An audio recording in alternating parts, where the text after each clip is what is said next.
learners, welcome to the video. Good to see you again. There are two components of an ecosystem, biotic and abiotic components. But from where do biotic components get energy for their life processes? Well, the ultimate source of energy that is important for supporting life on Earth is the sun. But how do living beings get energy from the sun?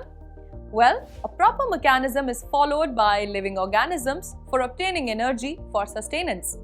So, in this video, we will discuss the importance of the food chain and how the food chain and food web are related to one another in an ecosystem.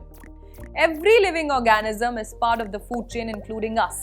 Of course, a food chain is not a chain, but it shows the interdependence of organisms and how energy flows between the organisms. All of the energy in the food chain comes from the sun.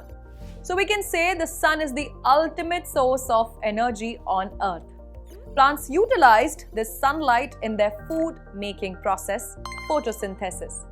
Every food chain starts with producers, and if we talk about the trophic levels, producers will be on the first trophic level. This level consists of a large number of organisms. Let's take a terrestrial food chain. We can consider grass as a producer of the food chain. Producers or green plants capture about 1% of the energy of sunlight that falls on their leaves and converts it into food energy. As the producers are consumed by animals of the next trophic level, such as herbivore or primary consumers, the competition is more at lower trophic levels as the number of organisms is more at this level.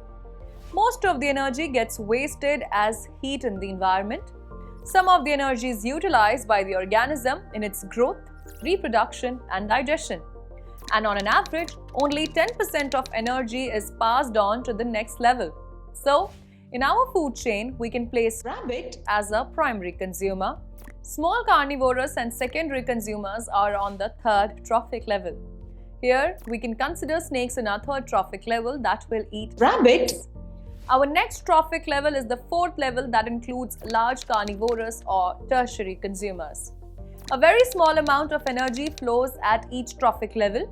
The loss of energy at each level is so much that very little usable energy is left after the fourth trophic level. The organism that falls in this level can be an eagle, hawk, or any large carnivore. So, let's complete our food chain. Here the snake will be eaten by our top carnivore eagle. The food chain generally consists of 3 or 4 trophic levels. One organism can be eaten by one or more animals. So, instead of a straight line food chain, the organisms can be interlinked and form a series of branching lines known as a food web.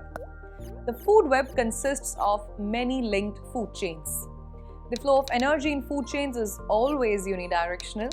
The amount of energy utilized by the autotrophs does not revert to the solar source, and likewise, the energy transferred to the herbivore does not come back to the autotrophs. Or in our words, as the energy moves progressively to the next trophic level, it is no longer available to the previous trophic level. The energy available at each trophic level will decrease over time due to the loss of energy at each trophic level. Do you know each link of food chains is very important?